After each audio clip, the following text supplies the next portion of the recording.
The whiskey burned a good going down. Not the fancy stuff the city boys drink, but honest liquor that reminds you you're alive.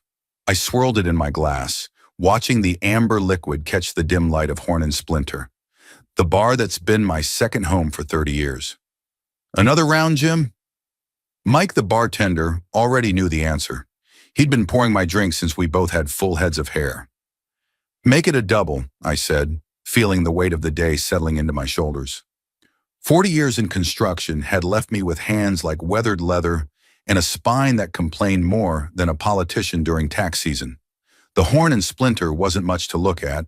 Wood paneling from the 80s, neon beer signs that flickered when the AC kicked on, and the lingering smell of cigarettes that had seeped into every surface despite the smoking ban 8 years ago. But it was ours, a sanctuary for the men who built this town with their bare hands.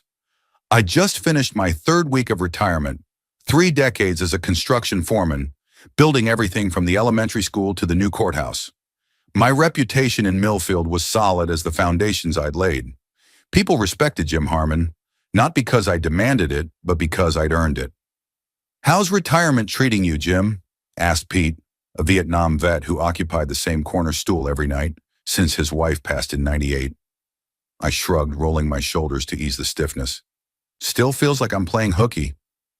Keep waking up at 5 a.m., ready to head to a job site." "Give it time," Pete nodded. "Took me about 6 months to stop hearing that damn alarm in my head." The door swung open, letting in a blast of October air, and my wife, Barbara. Even at 52, she turned heads. Blonde hair expertly colored to hide the gray, a figure maintained through religious gym attendance, and that smile that still hit me in the chest after 30 years of marriage. "There's my handsome man," she said, sliding onto the stool beside me. Her perfume cut through the bar smell, something expensive from her salon.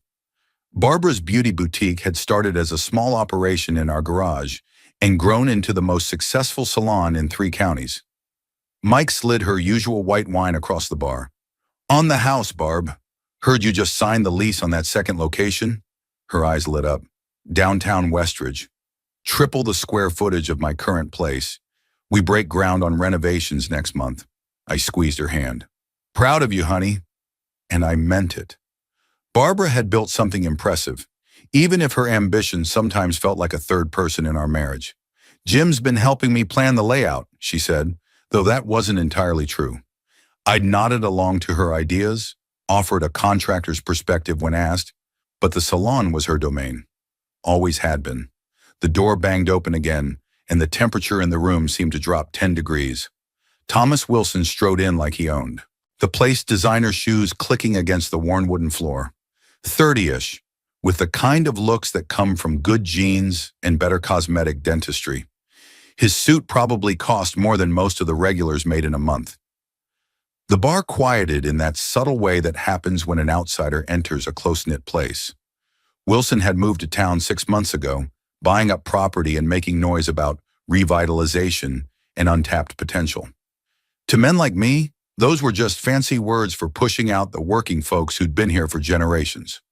He surveyed the room with the smug satisfaction of someone used to being the richest guy wherever he went. His eyes landed on our corner of the bar, and a smile spread across his face that didn't reach his eyes. "Well, if it isn't Millfield's power couple," he said, sliding onto the stool on Barbara's other side without being invited. "The builder and the beautician? How charmingly provincial." I felt my jaw tighten, but kept my expression neutral. I dealt with his type before. All talk, wrapped in expensive packaging. "Thomas," Barbara acknowledged with professional courtesy. They'd met when he'd come into her salon for a haircut last month. Since then, he'd become a regular, always scheduling with her directly. "Please, I've told you. Call me Tom," he signaled to Mike. "McAllen 18. Neat." Mike's expression didn't change as he poured the whiskey none of the regulars could afford. "So, Barb," Wilson continued, leaning closer to my wife than necessary, "have you considered my offer?" My ears perked up at this. Barbara shifted in her seat. "I told you, I'm not interested in investors right now. The expansion is happening on my terms." Wilson chuckled, a sound like expensive tires on gravel. "Business isn't about terms, darling. It's about opportunity. And right now you're missing a big one.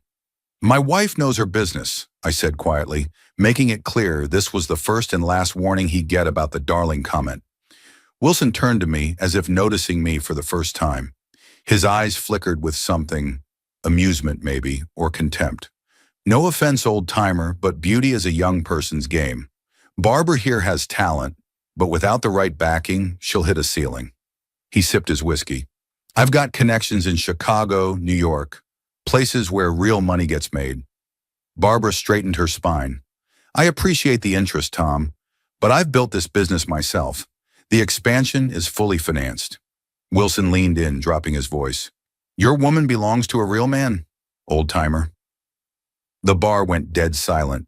Even the ancient jukebox in the corner seemed to hold its breath. Old Pete at the end of the bar set down his beer, and Dave stopped mid-pool shot. I stared at my whiskey, feeling the eyes of every man in the place on me. They were waiting to see if Jim Harmon still had it, if 30 years of respect meant anything when pushed. Jim, Barbara's voice had a warning edge. I looked up, meeting Wilson's eyes. What exactly do you mean by that? He smirked. Just that Barbara deserves someone who can match her ambition. Someone who understands the future, not the past. He gestured around the bar. This town is changing. Whether you dinosaurs like it or not, the smart ones will adapt. And the smart-mouthed ones? I asked, my voice low and steady. Wilson laughed. Come on, Harmon. You've had your time. Swinging hammers and pouring concrete. That's yesterday's game. Barbara needs someone who can take her national, maybe even international. What's your retirement plan? Drinking yourself to death in this dump? I felt something shift inside me. Not anger exactly, more like clarity. Tom, I said, using his name deliberately, let me give you some advice. Men who talk like you are usually compensating for something. In my experience, it's either an empty wallet or an empty character. Which is it for you? His face flushed. You don't know who you're dealing with. Actually, I think I do. I stood up slowly, feeling the old, familiar weight of certainty. You're the kind of man who measures his worth by what he owns, including other people, and you've mistaken my wife for something that can be bought. Barbara was watching me with a mixture of concern and something else. Pride, maybe. Wilson stood too, straightening his custom suit jacket. I've got a Harvard MBA and a net worth that would make your head spin, old man. What have you got? Calluses and a pension? I smiled then, which seemed to unnerve him more than if I'd thrown a punch. I've got something money can't buy, son. Something you wouldn't recognize if it bit you on your tailored ass. And what's that? He sneered. Integrity. I tossed back the rest of my whiskey. And the good sense to know that better men than you have tried to talk down to me and regretted it. Wilson's eyes narrowed. Is that a threat? Just an observation. I put my arm around Barbara's waist. My wife makes her own decisions. Always has. If she wants to do business with you, that's her choice. But don't ever mistake her professional courtesy for interest in whatever else you're selling. Barbara leaned into me, her hand finding mine. I think we're done here, Tom. I'll be returning your proposal unopened on Monday. Wilson's facade cracked for just a moment, revealing something ugly underneath. You're making a mistake, Barbara. Both of you. Wouldn't be our first, I said easily. Probably won't be our last. But it would be your first if you keep talking. The threat hung in the air, unspoken but clear. Wilson looked around, suddenly aware of the dozen pairs of eyes watching him. None friendly. He dropped a 50 on the bar. Keep the change, he said to Mike, trying to salvage some dignity. Some of you folks might need it soon enough. With that, he turned and walked out, the door swinging shut behind him. The bar exhaled collectively. Old Pete raised, his glass in my direction, and Mike slid fresh drinks in front of Barbara and me. What a jackass, Barbara muttered. I squeezed her hand. Want to tell me about this proposal? She sighed. He wants to buy in as a controlling partner. Says he can turn Beauty Boutique into a franchise operation. Keeps talking about leveraging the brand and aggressive expansion strategies. And you're not interested. She looked at me, really looked at me, the way she had when we were 20, and I just asked her to marry me. I built my business my way, Jim. Slow and steady, no debt, treating my employees right. His way means cutting corners, squeezing margins, treating people like numbers. That's not me. I nodded, feeling the tension drain from my shoulders. That's my girl. Beside, she added with a sly smile, I checked him out. For all his big talk, Thomas Wilson's last 3 ventures went belly up within 18 months. He's all flash, no foundation. I laughed. Barbara had always been the smarter of the two of us. So what now? Now, she said, clinking her glass against mine, we enjoy our drinks, go home, and forget about Thomas Wilson. If only it had been that simple. Monday morning, I was in our backyard, building the gazebo Barbara had been wanting for years. Retirement meant finally having time for all the home projects I'd put off. The October sun felt good on my back as I measured and cut. The familiar rhythm of work settling my mind. The sound of tires on gravel interrupted my concentration. Looking up, I saw Wilson's black BMW pulling into our driveway. He stepped out in another expensive suit, looking out of place against our modest ranch house. Barbara was at the salon, so I set down my saw and walked around to meet him, wiping my hands on my jeans. Wilson, this is a surprise. He surveyed my work with thinly disguised contempt. Keeping busy in retirement, I see. Something like that. What brings you by? He reached into his jacket and pulled out an envelope. I thought you might want to see this before I send it to Barbara. I didn't take it. Whatever you've got to say to my wife, you can say to her face. Oh, I think you'll want to see this privately first. He held out the envelope insistently. Against my better judgment, I took it and pulled out several glossy photographs. It took my brain a moment to process what I was seeing. Wilson and Barbara at what looked like a hotel restaurant, leaning close in conversation. Another showed them entering an elevator together, his hand on the small of her back. What the hell is this? I demanded, a cold feeling spreading through my chest. Wilson smiled, satisfaction oozing from every pore. Barbara and I had a private meeting last Thursday to discuss business opportunities. At the Westview Hotel in Ridgewood. He paused. Didn't she tell you? Last Thursday, the day Barbara had said she was meeting with suppliers for the new salon location.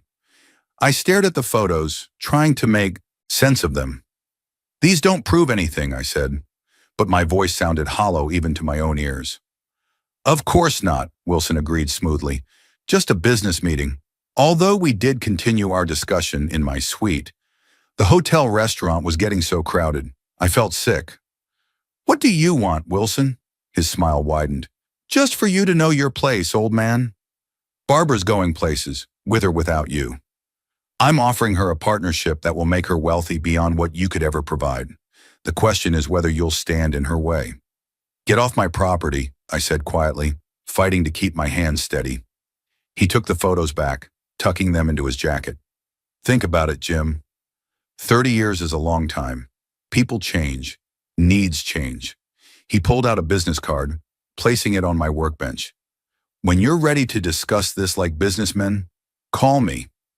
I watched him drive away, the expensive car kicking up dust from our gravel driveway.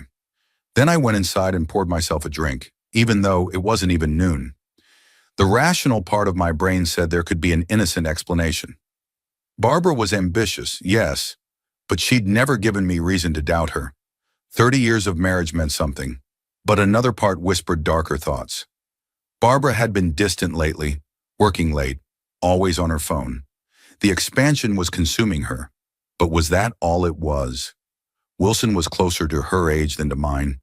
He could offer her things I couldn't. Connections, opportunities, excitement. I sat at our kitchen table, staring at nothing, until the sound of Barbara's car pulling in roused me. I quickly put away the whiskey glass and tried to compose myself. She bustled in, arms full of fabric samples and paint chips. Hey, honey! How's the gazebo coming? She dropped her things on the counter and came over to kiss me. I brought lunch from Sal's. Thought we could eat together since I have to go back for a 3 o'clock appointment. I searched her face looking for signs of deception, but saw only my wife of 30 years, excited about colors and textures for her new business. Wilson came by, I said, watching her closely. Her expression clouded immediately. What did he want? He showed me some pictures. You and him at the Westview Hotel last Thursday. Barbara went still. Jim, just tell me the truth, Barb. Whatever it is, I need to hear it from you. She sat down across from me, her face serious. I did meet with him Thursday. He said he wanted to show me some projections, market analyses for the beauty industry, things that might help with the expansion. At a hotel? In another town? She had the grace to look embarrassed. He suggested meeting somewhere neutral, away from local gossip. Said it would be more comfortable to talk freely. She reached for my hand. Nothing happened, Jim. We had lunch. He showed me his proposal. I told him I wasn't interested, and I left. Did you go to his room? Her eyes widened slightly. Yes, but only because he said he had the presentation materials there. We spent maybe 20 minutes looking at his laptop, and then I left. She squeezed my hand. That's all. I swear it. I wanted to believe her. God, I wanted to believe her. Why didn't you tell me? She sighed. Because I knew how you'd react. You've never liked him, and I didn't want to worry you over nothing. It was a business meeting that went nowhere. He doesn't see it that way. He's using those photos to suggest something happened between you two. Anger flashed across her face. That manipulative son of a... She stopped herself. Jim, you have to know I would never. Not with him, not with anyone. I nodded slowly. I know. And deep down I did. Barbara wasn't perfect, but she wasn't a liar. She came around the table and sat in my lap, the way she used to when we were young. That man is poison, Jim. I see that now. I'm sorry I didn't tell you about the meeting. I held her close, breathing in her familiar scent. It's okay, but from now on, no secrets, especially about Wilson. No secrets, she agreed, resting her head on my shoulder. We sat like that for a long time, the lunch from Sal's forgotten on the counter. The next morning I was back working on the gazebo when Dave from the Horn and Splinter pulled into our driveway. Dave wasn't the type to make social calls, especially at 9 a.m. Morning, Jim, he said, looking uncomfortable. Got a minute? I set down my hammer. What's up? Dave shifted his weight. There's something you should know. Wilson was back at the bar last night, running his mouth, saying things about Barbara. My stomach tightened. What kind of things? The kind that would get him knocked out if you'd been there. Dave looked genuinely pained. He was showing photos on his phone, hinting that him and Barbara... He trailed off. Photos from the hotel? I asked, my voice flat. Dave nodded. You knew about that? He showed me yesterday. What did Barbara say? She wasn't there. It was just us guys. Dave put his hand on my shoulder. Look, none of us believed it. We know Barbara. We know you. But Wilson's spreading this all over town. I thanked Dave for the heads up. After he left, I sat on the half-finished gazebo, trying to think through my options. My first instinct was to find Wilson and shut his mouth permanently. But that would only make things worse. Barbara didn't need her husband arrested for assault, on top of everything else. Instead, I called Ray, who'd retired from the sheriff's department 5 years ago. He agreed to meet me for coffee at the diner. This isn't just about his ego anymore, Ray said after I explained the situation. Sounds like he's trying to force Barbara's hand on this business deal by threatening her reputation. That's blackmail, I said. Ray nodded. Technically, yes, but hard to prove without recordings. And if you confront him directly, he'll just deny it. So what do? Let him smear my wife's name all over town? No, Ray said thoughtfully. You fight fire with fire. You want to know who Wilson really is? What he's really after? Let me make some calls. This type doesn't just appear out of nowhere. He's got a history somewhere. I agreed to let Ray dig into Wilson's background. In the meantime, I had to tell Barbara what was happening. She took it better than I expected. Let him talk, she said when I told her over lunch. People in this town have known me for decades. They know what kind of woman I am. But your business will be fine, she insisted. My clients are loyal. And the ones who'd believe Wilson's trash talk aren't the kind I want anyway. I admired her confidence, but I knew small towns. Rumors had a way of taking on a life of their own, regardless of truth. That afternoon, while Barbara was at the salon, I got a call from Ray. You're going to want to hear this, he said without preamble. Wilson's been running the same game in 3 different states. He finds successful small businesses, usually owned by women, tries to buy in as a partner, and when they refuse, he sabotages them until they're desperate enough to sell at rock-bottom prices. Son of a bitch, I muttered. It gets worse, Ray continued. He's got 2 lawsuits pending against him in Illinois, both sealed by the court, but my buddy in Chicago PD says they involve sexual harassment allegations from former business partners. Can we use this against him? Officially? Number. The cases are sealed for a reason, but unofficially? Might be worth letting Wilson know you're aware of his history. I thanked Ray and hung up, a plan already forming in my mind. That evening, Barbara came home looking drained. She poured herself a glass of wine and collapsed onto the couch beside me. Rough day? I asked. She nodded. 3 cancellations, all longtime clients. No explanations, just calls from their husbands saying they wouldn't be coming back. She took a long swallow of wine. And my main supplier called.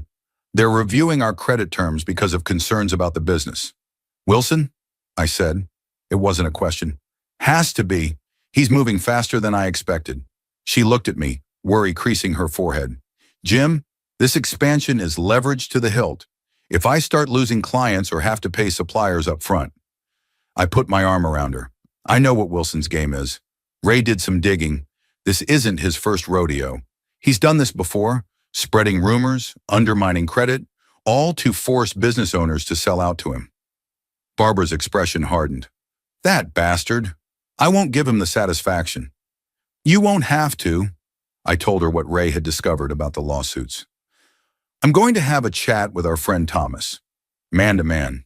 She gripped my arm. Jim, be careful. This isn't some bar brawl. Wilson's dangerous in a different way. So am I said quietly. He just doesn't know it yet. The next day, I called Wilson from a payphone at the gas station. No need to let him have my cell number. Harmon, he answered, sounding smug. Finally ready to see reason? We need to talk, I said flatly. About Chicago. About those sealed lawsuits. There was a long pause. I don't know what you're talking about. I think you do. Meet me at the Westview Hotel. Noon tomorrow. Your territory, just like with Barbara. Another pause. Fine. The restaurant. Public place. Suits me, I said and hung up. When I got home, Barbara was waiting anxiously. Did you call him? I nodded. Meeting him tomorrow at the Westview. Don't worry, it'll be in the restaurant. Everything above board. She didn't look convinced. Jim, promise me you won't do anything stupid. Wilson's not worth going to jail over. I promise. This is just a conversation. I kissed her forehead. A conversation where I explain exactly what happens if he doesn't back off. The next day, I drove to the Westview Hotel in my best suit, the one I'd worn to our nephew's wedding last year. Not as expensive as Wilson's, but it sent a message. I could play his game when needed. He was waiting in the restaurant, looking like he owned the place. His confidence faltered slightly when he saw me. Not the retired construction worker he expected, but someone who looked like they belonged in his world. Harmon, he nodded as I sat across from him. Nice suit. Special occasion? You could say that. I placed a folder on the table between us. What's this? Insurance. He raised an eyebrow, then opened the folder. His face remained impressively neutral as he scanned the contents. Copies of the lawsuit documents Ray had somehow obtained. Financial records showing the collapse of his previous businesses. Statements from former associates describing his methods.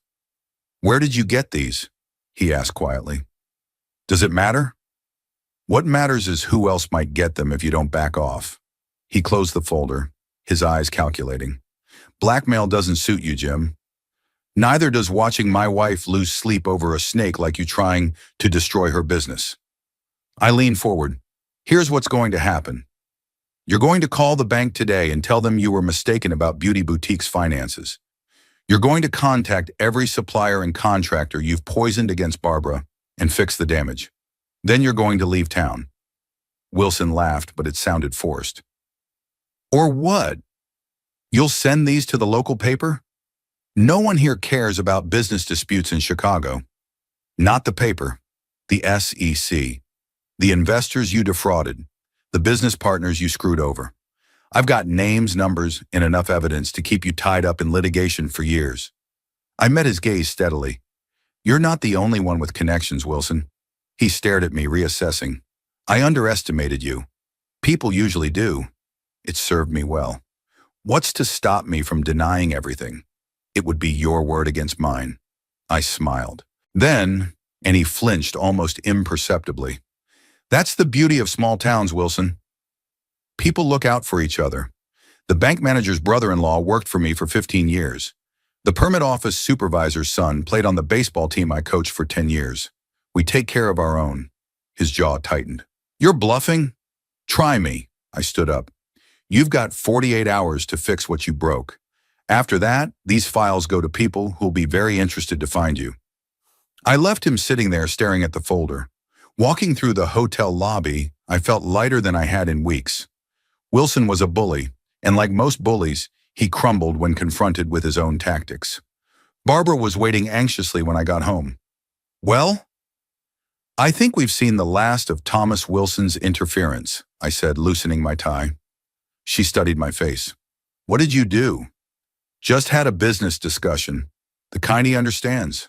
For 2 days, nothing happened. No calls from the bank. No suppliers suddenly changing their terms back. I began to wonder if Wilson had called my bluff after all.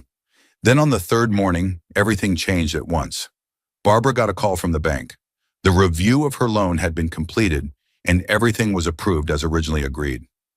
By afternoon, her suppliers were calling to confirm orders, all payment terms back to normal. The permit office called to say all the paperwork was in order for the renovation to proceed on schedule. It was as if Wilson's campaign of sabotage had never happened. I don't know what you said to him, Barbara marveled as we celebrated with champagne that evening. But it worked. I just smiled. Let's just say he realized his business model wasn't suited to our town. We thought that was the end of it. We were wrong. 2 days later, I was at the Horn and Splinter with Ray, enjoying a quiet beer and game of pool, when Wilson walked in.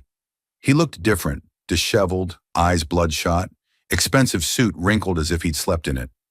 He spotted me immediately and headed over, ignoring the hostile stares from the regulars. You think you've won, he slurred, clearly drunk. You think you're so damn clever. I set down my pool cue. You're drunk, Wilson. Go home. Home?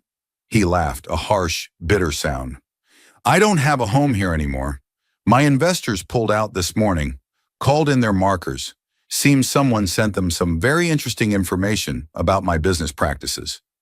I kept my expression neutral, though this wasn't my doing. I had given him 48 hours as promised and hadn't leaked anything to his investors. Sounds like karma to me, Ray commented from beside me. Wilson ignored him, focusing his bloodshot glare on me. You'll regret this, Harmon. Both of you will. That's enough, Mike called from behind the bar. Time for you to leave, Wilson. Or what? Wilson sneered. You'll throw me out, old man. Mike reached under the bar, where everyone knew he kept a baseball bat for trouble. Last warning, I said quietly to Wilson. Walk away while you still can. Something in my tone must have penetrated his alcohol-fogged brain. He looked around, seeming to realize for the first time that he was surrounded by people who'd known and respected me for decades. This isn't over, he muttered, but he turned and stumbled toward the door. I exchanged looks with Ray. Think he's a problem? Ray shrugged. Nothing we can't handle if he is. I wanted to believe that, but a cold feeling in my gut told me Wilson wasn't done causing trouble. I was right. That night, a little after midnight, our phone rang. Barbara answered, then handed it to me, her face pale. It's the police, she whispered. Officer Daniels, a young cop I'd known since he was a boy, was apologetic but firm. There's been a fire at the new salon location, Mr. Harmon. They're still fighting it, but it looks bad. We dressed quickly and drove to the site. The scene was chaos. Fire trucks, flashing lights, and the acrid smell of smoke hanging in the air. The building that was supposed to house Barbara's dream was engulfed in flames. Chief Warren approached as we got out of the car. Jim, Barbara, I'm sorry. Barbara stared at the burning building, tears streaming down her face. How bad is it? Total loss, I'm afraid. Fire started in multiple locations. Definitely arson. I put my arm around Barbara's shoulders. Wilson, the chief nodded grimly. That's our thinking too. Witnesses saw a man matching his description near the building about an hour before the fire was reported. We've got officers looking for him now. Barbara turned to me, her expression shattered. Everything was in there, Jim. All the new equipment, the custom fixtures, everything I ordered for the opening next month. Was it insured? I asked, already knowing the answer. Barbara was too smart a businesswoman not to have insurance. Yes, but she shook her head. It's not just the money. It's the time. Even with insurance, it'll take months to replace everything. Find a new location. The momentum is gone. I held her as she cried, watching her dream turn to ashes before our eyes. And in that moment, I made a decision. Wilson had to pay, not just legally, but personally. It took 3 days for the police to find him. He'd holed up in a motel 2 towns over, apparently planning to skip out on his lease and other obligations. They arrested him for arson, but with his resources, I knew he'd make bail quickly. I was right. Less than 24 hours after his arrest, Wilson was out, awaiting trial. The evidence was circumstantial, enough for an arrest but not a slam-dunk conviction. Barbara threw herself into dealing with the insurance company and looking for another location, but her heart wasn't in it. The fire had done more than destroy a building. It had broken something in her spirit. Maybe this is a sign, she said one night as we sat on our porch, watching the sunset. Maybe I was reaching too high. Don't talk like that, I said fiercely. Wilson doesn't get to win. Not like this. She looked at me with tired eyes. He already has, Jim. The insurance will cover the losses eventually, but my suppliers have lost faith. Half my staff is looking for other jobs because they can't wait months for the new location.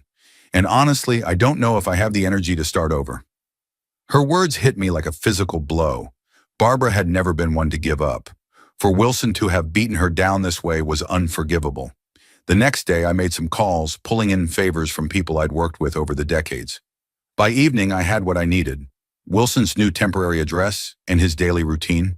I didn't tell Barbara what I was planning. Some things were better kept between a man and his conscience. I waited 3 days, watching Wilson's movements, learning his patterns. He was staying in a rental house on the edge of town, apparently believing himself safe now that he was out on bail. On the 4th day, I made my move.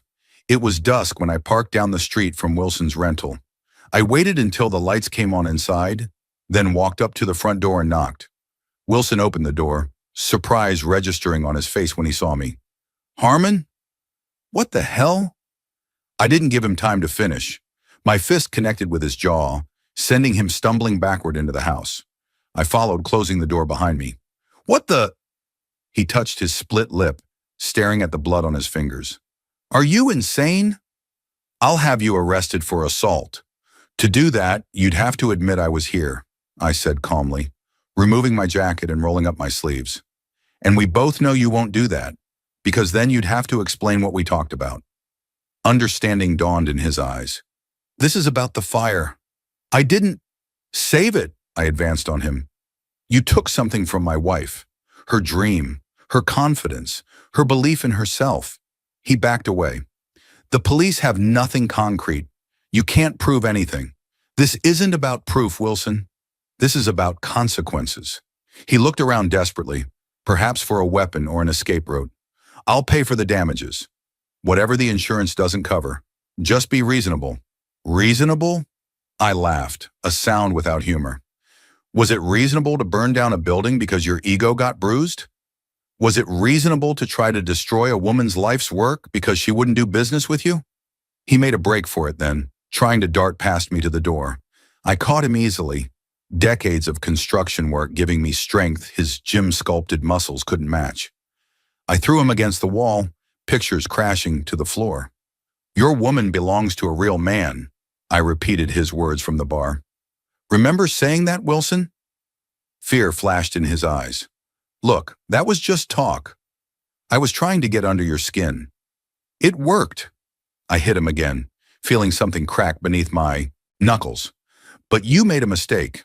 You assume because I was older, because I worked with my hands, that I was somehow less than you, that I wouldn't know how to fight back. Wilson slid to the floor, blood streaming from his nose. Please, he whimpered. No more. I crouched in front of him. Here's what's going to happen. You're going to plead guilty to the arson. You're going to make full restitution to my wife's business, not just for the physical losses, but for the lost time and opportunity. You're going to write a public apology admitting what you did and why, and then you're going to leave this town and never come back. He stared at me, hate and fear warring in his eyes. And if I don't? I smiled and he flinched. Then next time, I won't stop with a few bruises and a broken nose. They'll be counting your teeth before I'm done. Something in my voice or my eyes must have convinced him I meant every word. He nodded slowly. I'll do it, he whispered. Just leave me alone. I stood up. You've got 24 hours to contact the DA and make arrangements. If you don't, I'll be back. I picked up my jacket. And Wilson? If you ever come near my wife or her business again, there won't be enough left of you to identify. I walked out, leaving him bleeding on the floor of his rented house. The next morning, Barbara got a call from the district attorney's office. Wilson had confessed to the arson and agreed to make full restitution. He'd also withdrawn his statement to the police, claiming I had assaulted him the previous evening. When Barbara told me the news, she studied my face carefully. Jim, what did you do? What makes you think I did anything? She touched my bruised knuckles gently. 30 years of marriage, that's what. I sighed. Let's just say Wilson and I came to an understanding about the proper way to do business in this town. She didn't press for details and I didn't offer any. Some things were better left unspoken between husband and wife. Wilson's confession and restitution agreement made the front page of the local paper. The details were vague, just that he'd admitted to starting the fire and agreed to pay damages.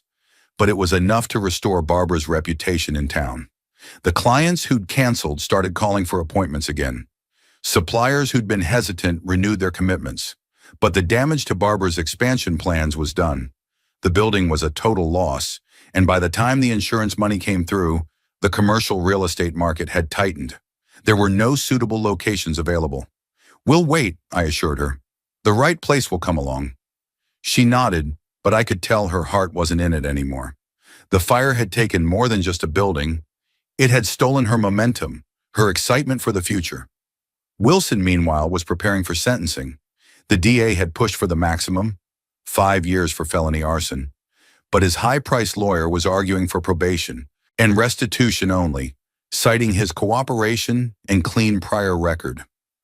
The morning of the sentencing hearing, Barbara and I were having coffee on the porch when a car pulled into our driveway. Not Wilson's BMW, but a modest sedan I didn't recognize. A middle-aged woman stepped out looking nervous. Mr. and Mrs. Harmon, I'm Patricia Lawson, Thomas Wilson's former business partner. Barbara and I exchanged glances. What can we do for you, miss? Lawson? Barbara asked. Patricia fidgeted with her purse strap. I read about what happened to your salon, about Wilson confessing to the arson. And she took a deep breath. I need to tell you something. Something that might help ensure he gets the sentence he deserves. We invited her inside. Over coffee, Patricia told us her story, how Wilson had approached her thriving interior design business in Chicago with promises of expansion and growth, how he'd gradually undermined her client relationships and credit standing when she refused to give him controlling interest, and ultimately, how he'd threatened her personally when she tried to expose him. I filed a lawsuit, she explained, but he countersued for defamation, dragged things out until I couldn't afford to continue. I ended up settling with a non-disclosure agreement. That's why the court records are sealed. But you're breaking that NDA now, I observed. She nodded grimly. Yes, because if I'd spoken up sooner, maybe he wouldn't have been able to do the same thing to you, Mrs. Harmon, and I'm tired of being scared.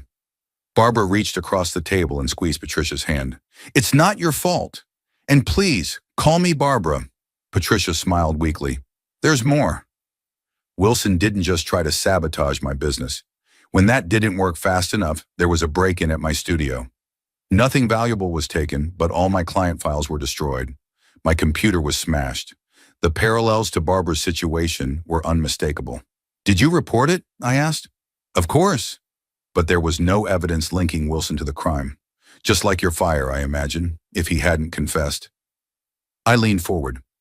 Would you be willing to tell this to the judge? Today at Wilson's sentencing? She hesitated, then squared her shoulders. Yes. It's time someone stopped him for good. 3 hours later, we sat in the courtroom as Patricia testified during the victim impact portion of the sentencing. She wasn't the only one. 2 other women had come forward, former business associates of Wilson's from different states, each with a similar story: break-ins, vandalism, mysterious fires that couldn't be traced back to him. Wilson's face grew paler with each testimony.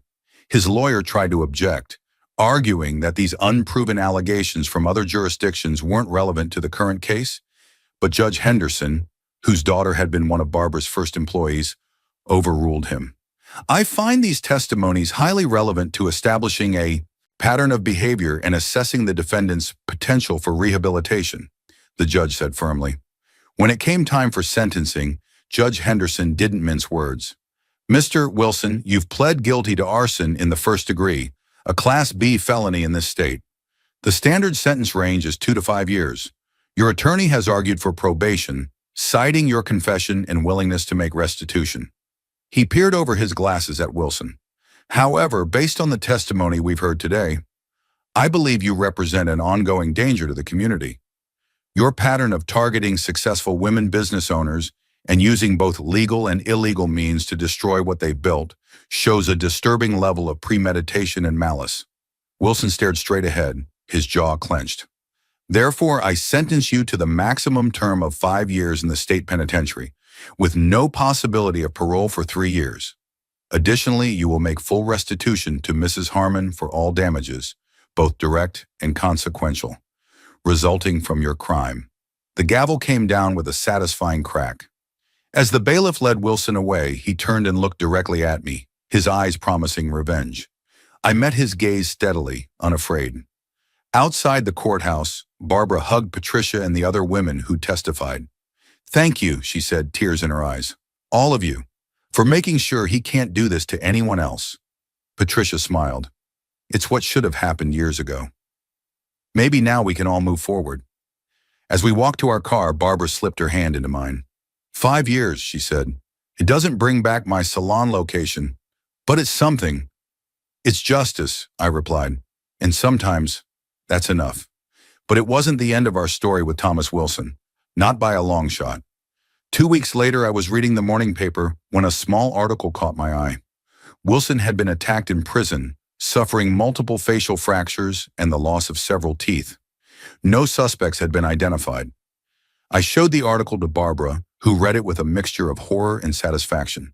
They're counting his teeth now, she murmured, echoing my threat to Wilson. Nothing to do with me, I said truthfully. Prison justice has its own rules. She gave me a long look. I know that, just like I know you wouldn't have really hurt him that badly. You're not that kind of man, Jim. I didn't correct her. In that moment with Wilson in our house, seeing the fear in Barbara's eyes when she talked about giving up her dreams, I might have been exactly that kind of man. But some truths were better left unexamined. A month after Wilson's sentencing, Barbara received an unexpected phone call. Walter Reynolds, the owner of the Millfield Plaza, the prime retail location in town, wanted to meet with her. He's retiring, she told me after the call, wants to sell the entire plaza, says he'd like to discuss it with me before listing it publicly. The Millfield Plaza was a small but upscale shopping center that housed the town's best boutiques and restaurants. Barbara had always said it would be the perfect location for her salon, but space there never came available.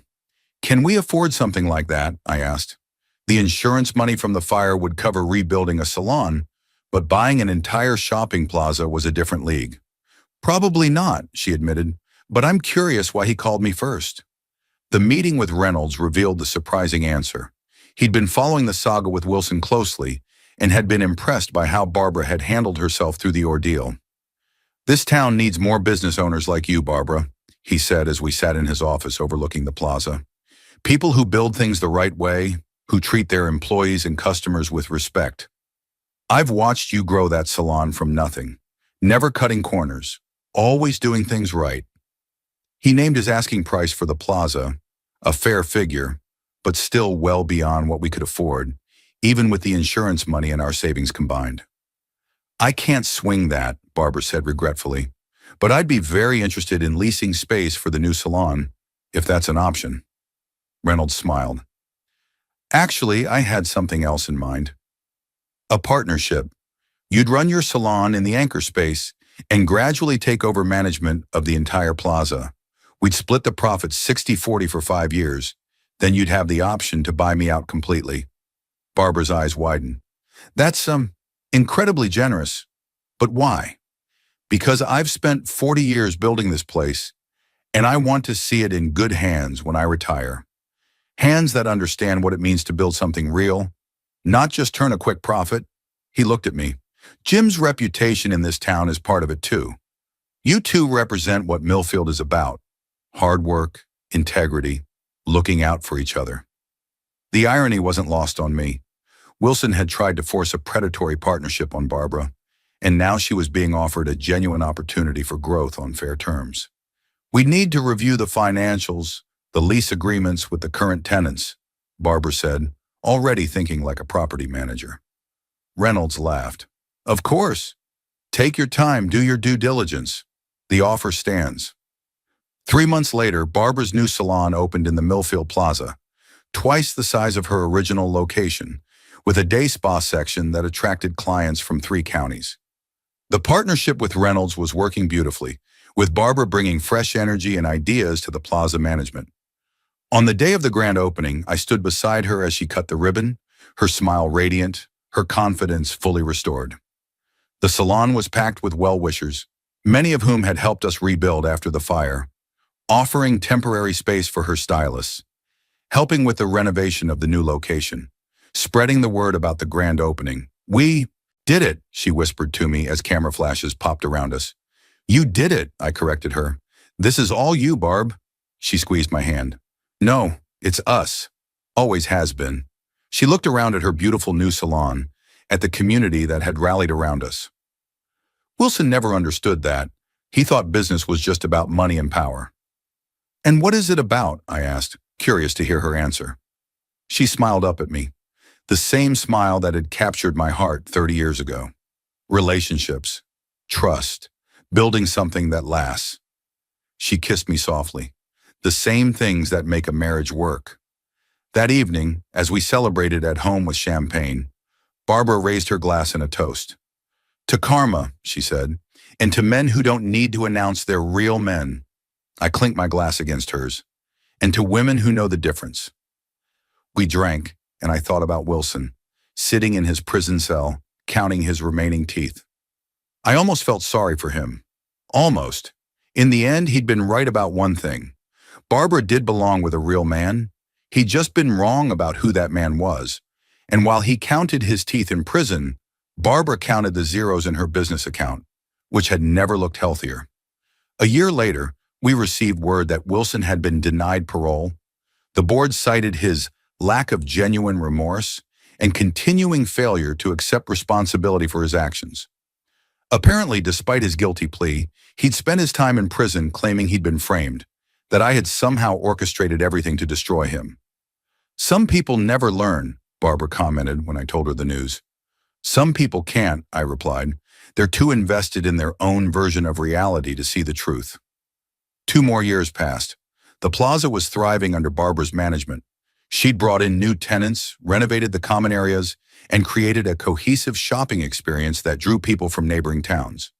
Reynolds had begun talking about accelerating the timeline for her to buy him out completely. Then one ordinary Tuesday, I was in our backyard, finally putting the finishing touches on the gazebo that had been interrupted by Wilson's arrival in our lives years before. The sound of tires on gravel made me look up, expecting Barbara home early from work. Instead, I saw a man I barely recognized walking toward me. Thinner, harder, with a face that showed evidence of poor dental work, but unmistakably Thomas Wilson. I set down my hammer, standing to my full height. You're violating your parole by being here, Wilson. He stopped a safe distance away. Worth it to see you face to face, Harmon. I've had a lot of time to think about you, about what you did to me. What I did to you, I shook my head in disbelief. You tried to destroy my wife's business. You burned down a building. You got exactly what you deserved. Did I? His voice was eerily calm. Maybe, maybe not. But here's what I know for sure. You're not the only one who can dig up dirt, old man. I've got friends on the outside, friends who've been looking into you. I laughed. There's nothing to find, Wilson. I've lived my whole life in this town. People know who I am. Do they? He smiled, revealing gaps where teeth should have been. Do they know about Tampa? 1986? My blood ran cold. Tampa, a name and a date I'd buried so deep I sometimes convinced myself it had never happened. I don't know what you're talking about, I said, but my voice lacked conviction. I think you do. Wilson's smile widened. A construction site accident, a young worker killed, an investigation that found negligence by the foreman, one James Harmon, but mysteriously disappeared before charges could be filed. I stared at him, struggling to keep my expression neutral. That was ruled an accident. I was cleared. Were you? Or did you just run back to your hometown where Daddy had connections with the local police? Wilson took a step closer. I've got copies of the original investigation reports, Harmon. The ones that never made it to court, the ones that show you falsified safety records, that you knew the equipment was faulty but kept the job going to meet a deadline. My mind raced. No one knew about Tampa. I'd left Florida and never looked back. Changed jobs, started fresh. Even Barbara didn't know the full story. What do you want, Wilson? Justice, he said simply. The same thing you claim to want for your wife. I want the world to know who Jim Harmon really is. Not the respected businessman, but the man who let a 22-year-old die because fixing a safety issue would have cost too much time and money. I felt sick. The memories I'd suppressed for decades came flooding back. Joey Martinez's face, his mother's screams at the funeral, the weight of guilt I'd carried every day since. That was a different life, I said quietly. A different man. Was it? Wilson's eyes gleamed with triumph. Or have you just been pretending all these years, playing the role of the Honorable Jim Harmon, while knowing what you really are? I looked at the ground, unable to meet his gaze. What do you want from me? I want you to feel what I felt, to have everything taken away, your reputation, your wife's respect, your place in this community. Why now? After all this time? Wilson laughed bitterly. Because in prison, all you have is time. Time to plan, to investigate, to find the perfect leverage. He pulled an envelope from his jacket and tossed it onto my workbench. Copies of everything I have. The original accident report, witness statements, the works. I've got someone ready to send this to your local paper, the DA's office, and Barbara if anything happens to me. I stared at the envelope, knowing my life as I knew it was contained inside. So what's the play here, Wilson? Blackmail? He shook his head. No, I just wanted to see your face when you realized you're no better than me, that your moral high ground was built on quicksand. He backed away, heading toward a car I hadn't noticed parked down the street. Sleep well, Harmon. Knowing your wife is married to a fraud, I watched him drive away, the envelope sitting on my workbench like a ticking bomb. That night, Barbara noticed something was wrong. You've been quiet all evening, she said as we got ready for bed. Everything okay? I looked at her, my wife of 35 years, the woman who thought she knew everything about me. Just tired, I lied. Long day. She studied my face. Jim, you know you can tell me anything, right? In that moment, I almost did. Almost told her everything. About Tampa, about Joey Martinez, about Wilson's visit. But I couldn't bear to see the look in her eyes when she realized who I really was. I know, I said instead, kissing her forehead. Just need some sleep. For a week, I carried the weight of Wilson's threat, jumping every time the phone rang, scanning the local paper for any mention of Tampa. I couldn't eat, couldn't sleep. Barbara grew increasingly concerned, but I brushed off her questions. Then one evening, as we were having dinner, she set down her fork and looked at me squarely. Thomas Wilson came to see me today, she said. The bite of food in my mouth turned to ash. What? At the salon? Just walked in during my lunch break. Wanted to talk to me about you. My heart pounded. What? What did he say? He tried to tell me some story about you being responsible for a worker's death in Florida years ago. Said he had proof you covered it up. Her eyes never left mine.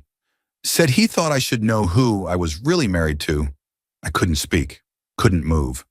I told him to get out before I called his parole officer. Barbara continued calmly. Then I called you. 3 times. You didn't answer. I was working in the backyard, I managed. Didn't hear the phone. So I called Ray, she went on as if I hadn't spoken. Asked him to look into this Tampa story. He got back to me about an hour ago. My throat was so dry I could barely swallow. Barbara, there was an accident, she said. A young worker died. You were the foreman. The initial investigation found possible negligence. She paused. But the final report cleared you completely. The equipment failure was traced back to the manufacturer, who settled with the family. You left Florida a month later. I stared at her, trying to process what she was saying. Ray found all that? He's still got connections in law enforcement, she said with a shrug. But here's what I want to know, Jim. Why didn't you ever tell me about this? The question hung in the air between us. After all these years, after everything we'd been through together, here was the moment of truth. Because I was ashamed, I said finally, my voice barely above a whisper. Not because I was negligent. I wasn't. I checked that equipment myself the day before. But because I was in charge. Joey was my responsibility, and I failed him. Barbara reached across the table and took my hand. That's not failure, Jim. That's an accident, a tragedy. I couldn't save him, I said, the words I'd never spoken aloud finally escaping. I tried.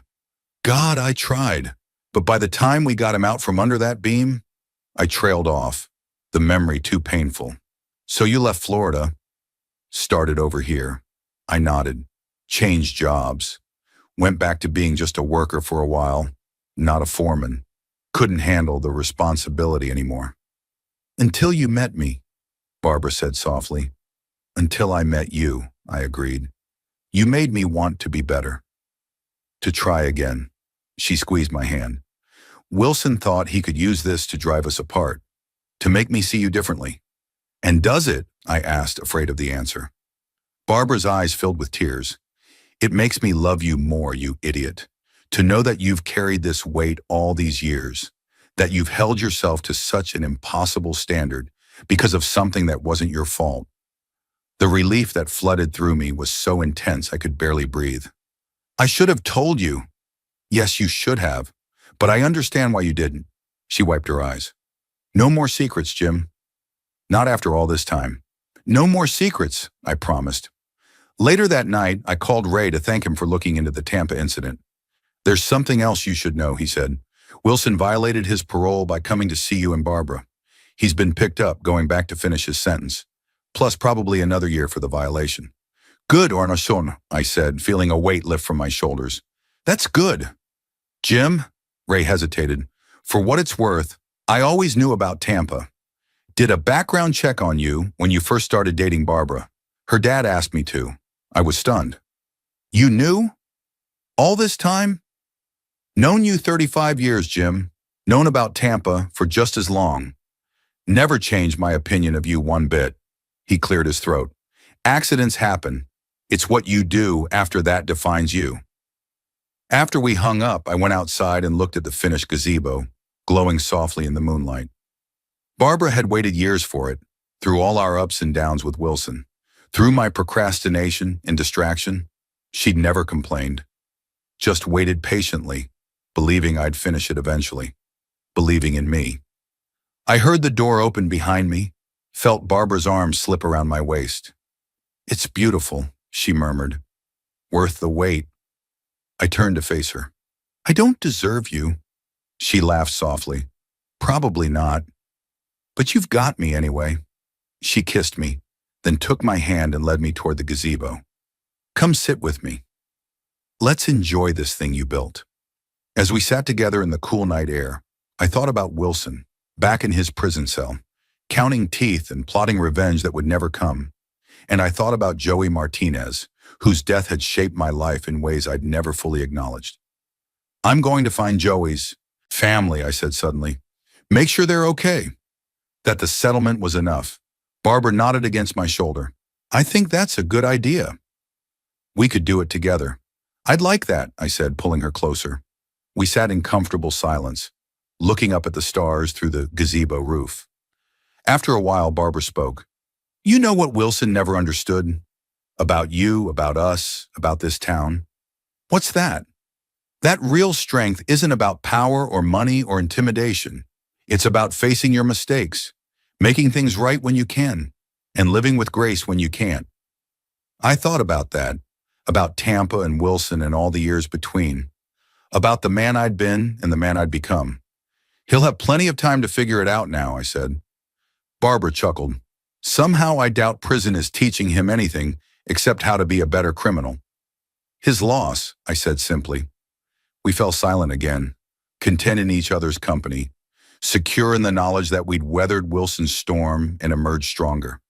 And if Wilson was counting his teeth in prison, well, Barbara was counting the zeros in her account, and I was counting my blessings.